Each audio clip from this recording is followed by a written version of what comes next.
To strengthening relationships with purposeful tech.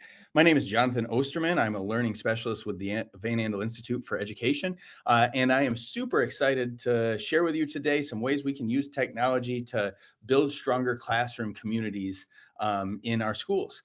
So let's dive in. We're going to start with just a few logistics here. Just want to let you all know that this webinar is being recorded. So you'll be able to view this afterwards or return to any of the information you may want to brush up upon. And that will all be in a handout as well. That is going to be shared with you in the chat. You'll be able to access that and any links, including a link to this presentation to share with any friends or other teachers you might think about that would find this useful. Please do so. And then finally, Robin is in the background here today. Robin, would you like to say hi? Of course. Thanks everyone for being here, as I know we're kind of nearing the end of the school year. So thanks for joining us today. Absolutely. Busy time of the year. So we definitely appreciate you carving out the time to learn a little with us. And Robin will be there to help answer any questions that you may have throughout the webinar. Feel free to shoot them to her. And if she can't answer them, she will share them with me and I will get back to you as soon as possible. I also want to take a moment to thank our sponsor today, the VAI Educator Studio. This is an awesome membership site you can head to check out. It's got over 600 different resources that are going to help you boost your classroom creativity and get your students thinking deeper and save you time along the way as you are looking for ways to enhance or maybe just bring to life that particular lesson that's giving you a little bit of trouble. So definitely check that out and see how it can help you. All right, let's take a quick pulse here. Robin's going to throw up a poll just to see who is with us today. Curious what grade levels we have joining us. Myself, my background is in middle school science, and now I get to do a little bit of everything K through 12. So I love that variety and love finding different ideas that work for a variety of different grades. How are we looking there, Robin? All right, John. Yeah, I'm going to close it out. Looks like most people have responded. Sweet. Okay, so we are sitting at 45% early elementary, 27% admin or other, and then 18% for upper L, middle, and high school. So kind of the whole group here, everything Fantastic. represented. Nice spread. Excellent. Thank you for filling that out. I think you'll find a strategy that'll connect with you, whatever grade you're at today. I'll share a variety of them. Feel free to use them and adapt them to your own setting. Along that lines, we're talking about tech tools. So the tech tools I'm going to share today are agnostic of any particular platform. Google Chromebooks, Macs, Apples, PCs, whatever your school is using, whatever you're using, the tools that I will share with you today are compatible with any of them. Just letting you know as well, the tools that I have to share with you today, those specific products, I'm not being paid to endorse any of those. They're just tools that I have found and have really enjoyed using in my own classroom practice with the variety of programs that I have the pleasure of running. So just want to share those out there and help enhance your teaching, hopefully.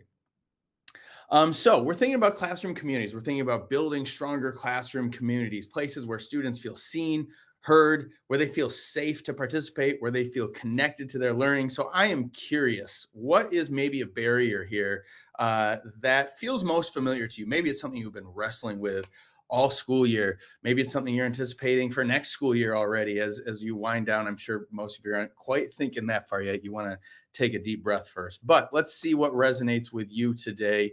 Now, these are only 4 options. You might be thinking there's something else out there. But I tried to take a little spread here of different pain points that might arise. So we'll give it a moment and see what shows up there. We've got the same students dominate discussion, quiet students rarely participate, students hesitate to ask questions, and students disengage during discussion. All right, John, I'm gonna give about 5 more seconds as they keep rolling in here. Fantastic. All right. Okay, so we are looking at, looks like all of these are definitely challenges or barriers, but at the top at 43%, we have quiet students rarely Okay. participate, followed by same students dominate discussion and students disengage during discussion, both at 21%, and then students hesitate to ask questions at 14%. Okay, fantastic. Yeah, across the board there. I love that. The biggest one, quiet students rarely participate. Um, Technology is not on its own going to build effective communities, but technology is really going to be a great tool to help us remove some of those barriers and hopefully help get those quiet students, maybe in this case, to participate more, to be able to be heard. So we're going to take a look at some different ways we can do that. We're going to talk about three different presences or ideas that can help impact our learning community and our learning space. We'll work through those today. This is all part of a model I'll share with you at the end. I want you to see and experience some different ideas about this model first, and then I'll share the whole view of that model as we wrap up today. So the first presence that impacts our classroom community is going to be a social presence, right?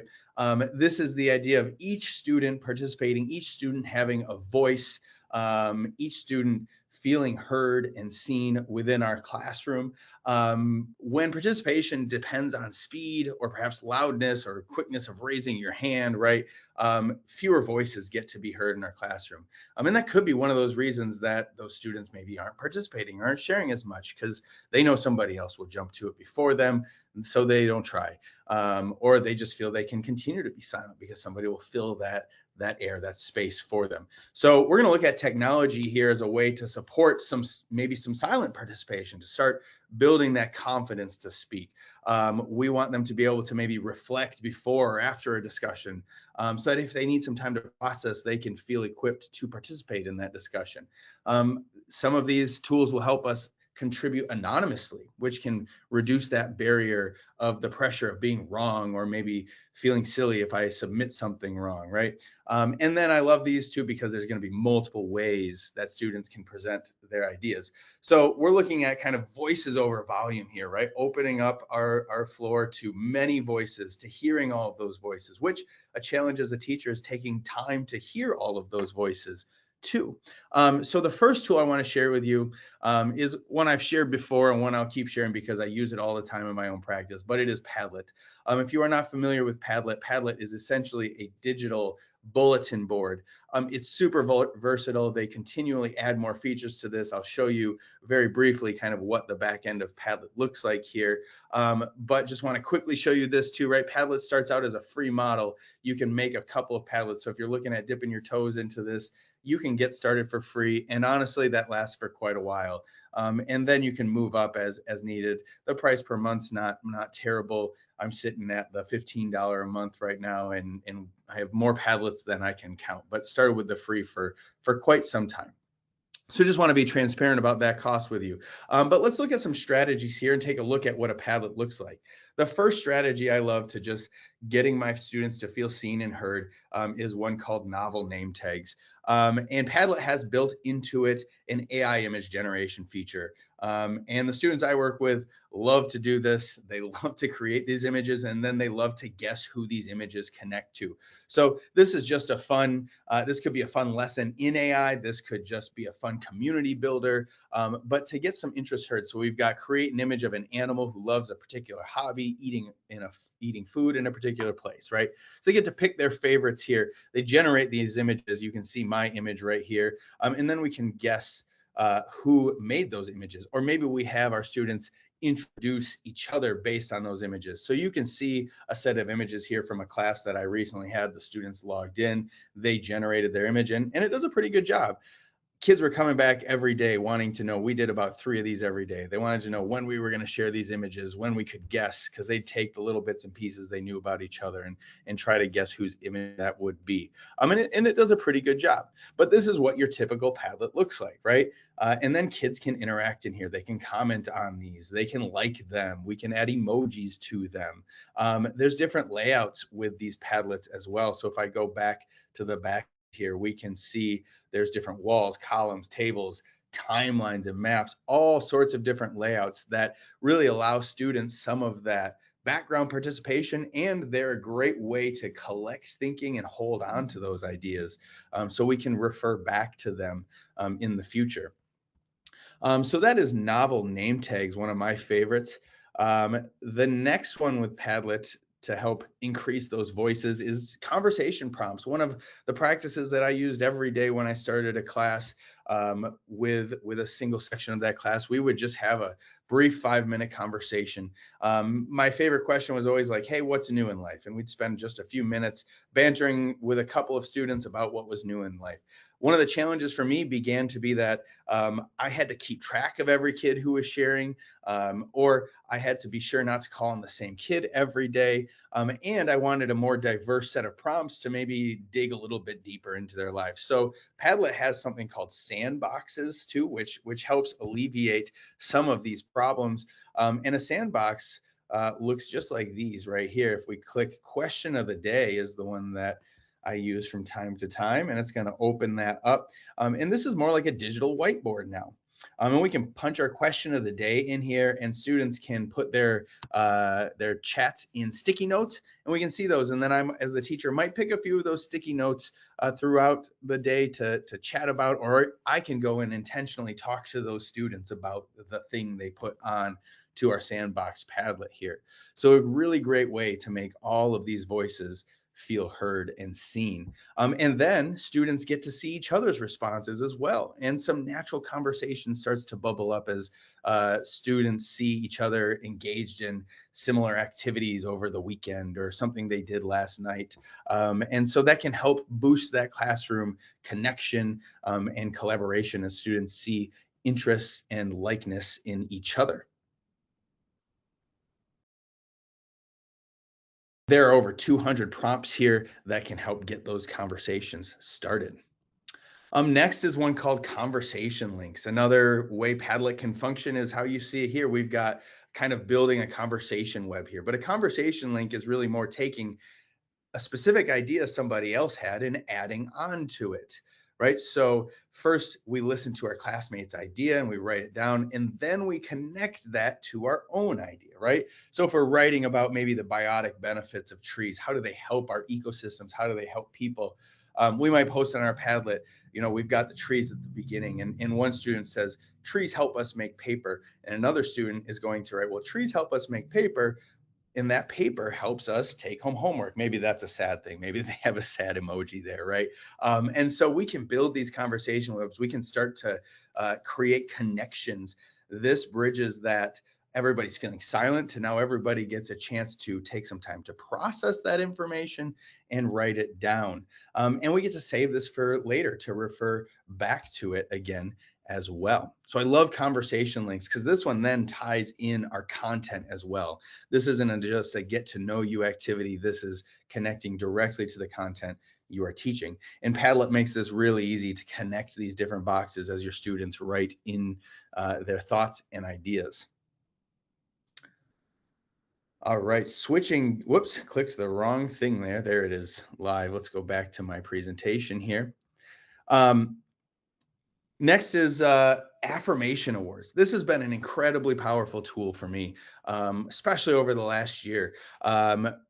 We have things called success skills. We've got 7 skills we like to emphasize with our students. These come from scientists and researchers who are working in the field of science and things that they value highly with the people that they're going to work alongside. So we try to emphasize these skills in everything that we do. And one pain point I noticed is that we needed more examples of these so that students could start to articulate better how they're using these and see how they utilize them from day to day. And so this affirmation awards is a Padlet that I put together with each of these 7 skills. And this would run in the background all the time. The kids knew it was there. In fact, I had a QR code up in the class where they could get to it anytime that they had a thought, where they saw, heard, or felt something about one of these skills. And they could go there and they could post what they saw. Hey, I saw so-and-so collaborating by doing this. And through this, we were able to not only recognize each other's accomplishments, but also to deepen our understanding of how we use these skills and understand how these are showing up in our day to day, because we do them so often. These students were doing them so often and they couldn't quite articulate that. Now, the added piece to this is not technological. We actually had a board up in the class that we could then move really well articulated ideas from this digital board to a physical board. That would be seen by friends, family, and visitors of the space, right? And so we would take those great examples, and those would be a little bit of a boost, a little bit of a reward for those students as they got moved to an even more public space locally for us. So I love this idea of setting up an affirmation board. Maybe it's these skills, maybe you've got some other ideas you want your students to recognize each other for throughout the day, throughout the school year. And Padlet makes this a really great asynchronous way. And then once in a while, we could revisit this and chat about it together. Shifting gears just a little bit here away from Padlet.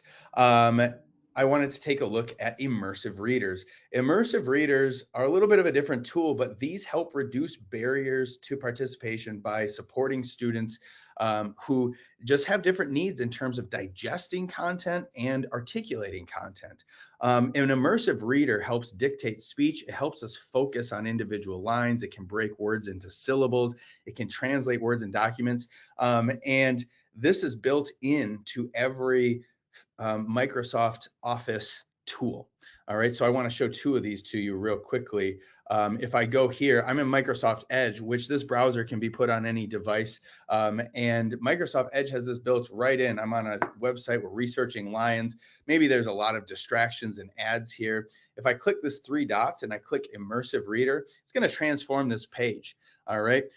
So if I've got a student who's maybe colorblind, if I've got a student who is has a hard time seeing different colors, different size fonts, we can go up here. We can change text preferences to different colors. We can change the size of that text. We can change the font of that text. We can manipulate this entire web page. I can highlight individual lines here so that reading becomes easier along the way. We can push out some of that noise and focus on individual lines. And then we can actually have this read out loud too. For all of their roaring, growling, and ferociousness, lions are family animals. Right, so no extra work on my part. This is just built right in. This same feature is built into Microsoft Word, Microsoft PowerPoint. If we go over here to View and we click Immersive Reader, it is going to do the same thing. And here we can see that syllable breakdown. This might be great for our younger students who are working on sounding out words, practicing reading. We have the read aloud up here again as well. This works in PowerPoint and all the other tools also.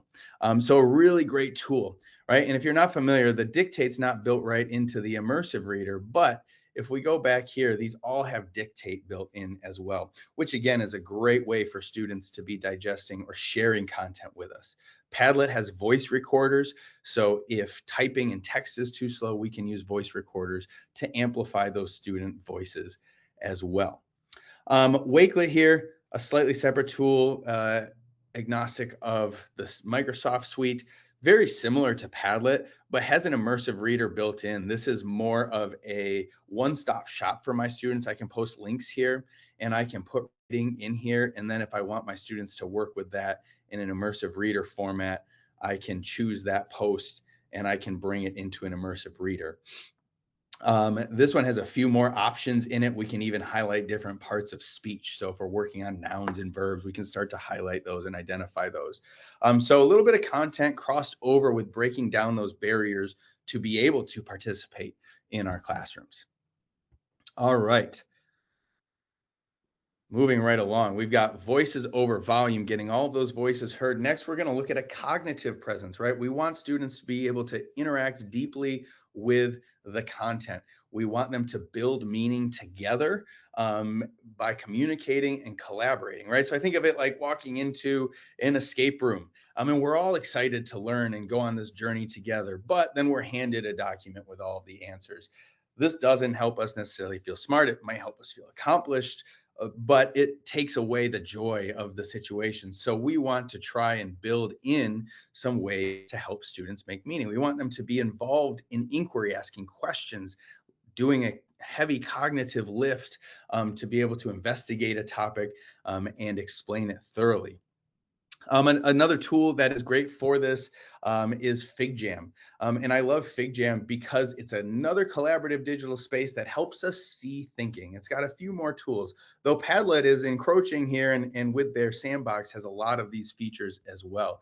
But this is a robust digital whiteboard that you can have an entire class of students work together in at the same time. Best part, and the reason I share it today over just Padlet is because it is entirely free for teachers. If you got a email connected to your school, it's 100% free to you, and you can start using it today. One great way to do that is through something like book chats. All right, maybe we've got a student who's reading a book. They can post their book here. They can record their voice. You can see that little voice record down here. They can post sticky notes. We can have students respond to each other's book chats. What did you think about their response to the book? And we can start to build meaning about those books together. They can post GIFs in here. They can post little emojis. They can like each other's things. All kinds of robust tools inside of FigJam to play around with. Another strategy I like to use with FigJam is debate the rating. So here we're working on building our understanding of claim evidence and reasoning and how to write an effective claim evidence and reasoning. And so students are going to see these three examples, and it's their job to analyze and rate those examples from best to worst. And through that, we can start to stimulate some discussion. Again, I love this because it gives those students who might need some time to digest that time they need, rather than being put on the spot to share right away, right? Where we draw those blanks and get the ums and then maybe back out after a few seconds, right? So they can type here, they can rate based on a number of stars, and they can respond to each other through debate the ratings. All right, finally, this one's really fun for kind of synthesizing information, but having students create GIFs. What student doesn't love a good GIF or GIF? I'm not sure what side of the fence you're on. You can debate that in your classroom as well. But GIFs are a really great way to simplify ideas, to identify what matters most, and we have to communicate without using any sound, just through images. Canva is a really great tool for this. I'll just show you a quick example here. Let's say we're learning about pollinators, and I want my students to communicate with me how pollination works. I have simply created a slideshow here in Canva. And Canva is another great tool because it is entirely free for teachers as well. Again, just need a school email and you're ready to go with all the features in Canva.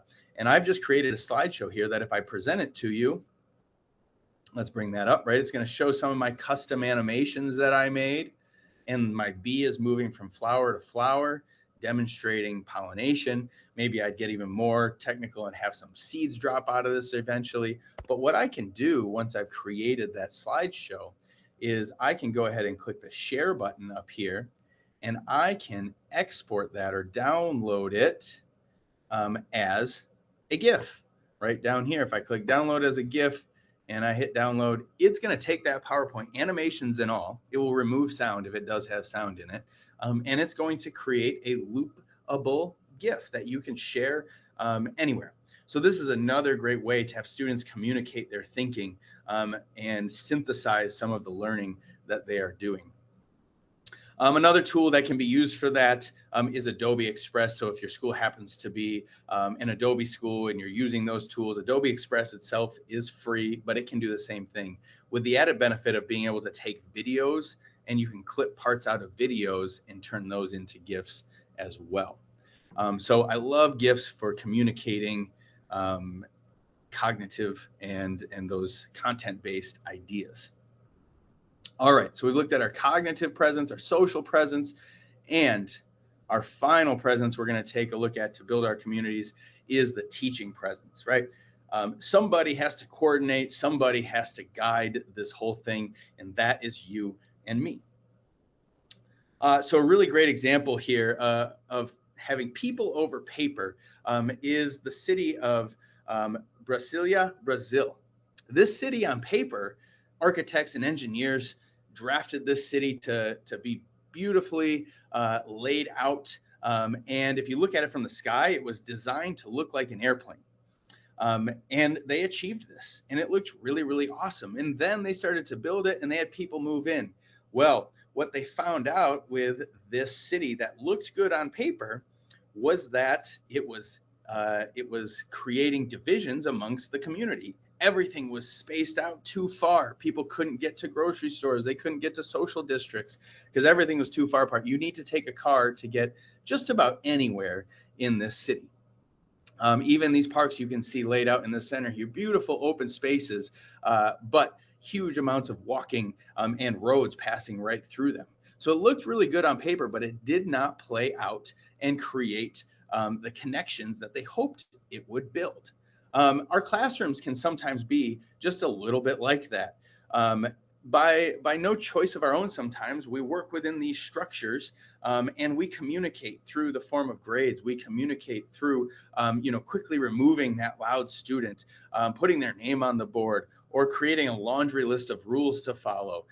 Through all of these things, right, in the name of perhaps efficiency and conducting the work that needs to be conducted in our classroom, we start to create an environment where our students no longer feel safe to think or act freely, right? And again, a lot of this is by necessity sometimes. So we want to look at how those quick and efficient tools on paper we can shift to be more accommodating of people.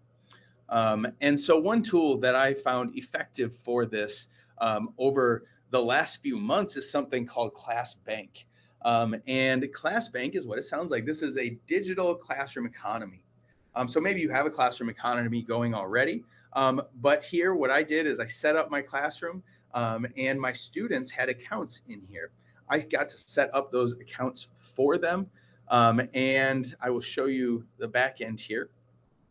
And we can create student accounts, and then those students are in there. And the cool thing is we can create jobs.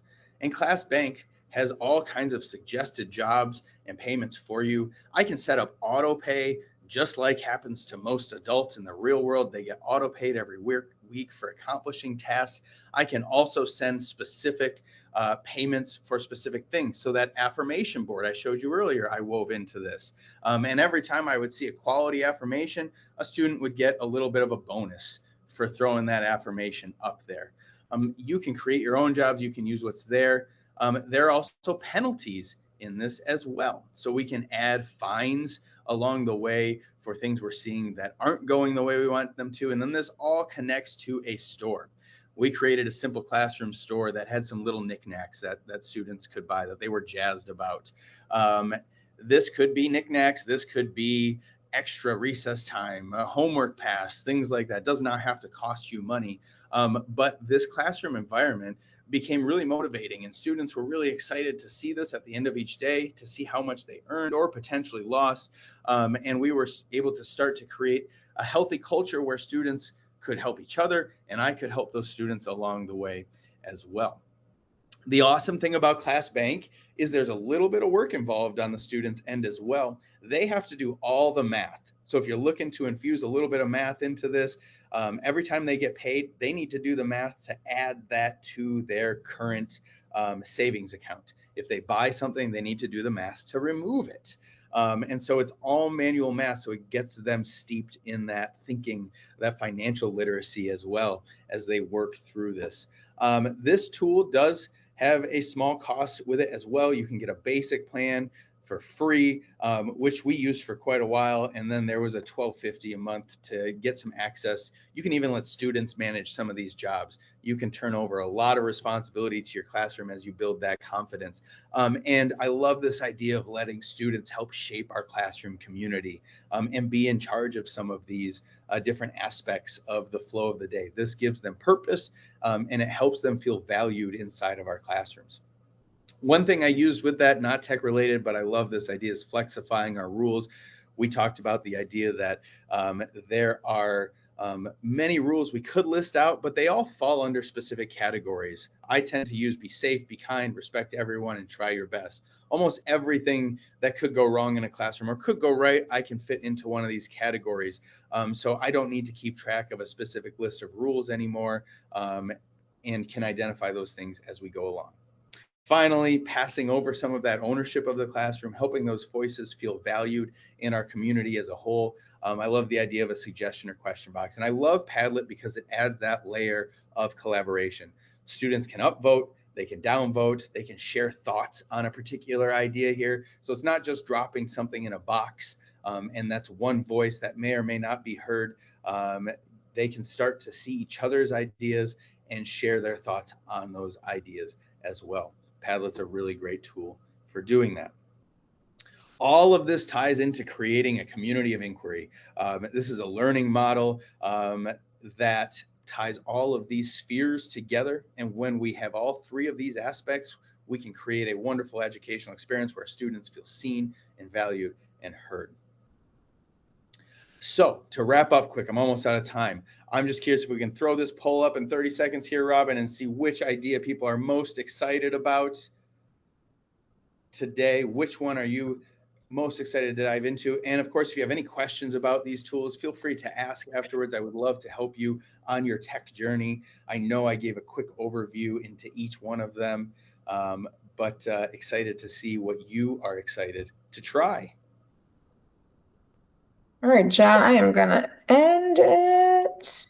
Perfect. You can just tell us our top one, Robin. We can see where I was going to say at the top is your GIF or GIF making. Nice. That's a good one. I look forward to seeing all your GIFs out there in the world. Hopefully they go viral. So with that, just want to thank our sponsor one more time. Definitely check out the VA Educator Studio if you like these ideas and want to find more of them. It's a great place to go. We hope that you can join us next time as you wrap up the year, show up to celebrate you, recharge, and maybe get a few free giveaways. That'll be happening on Wednesday, June 17th at the same time. Thank you for joining, and I look forward to seeing you next time.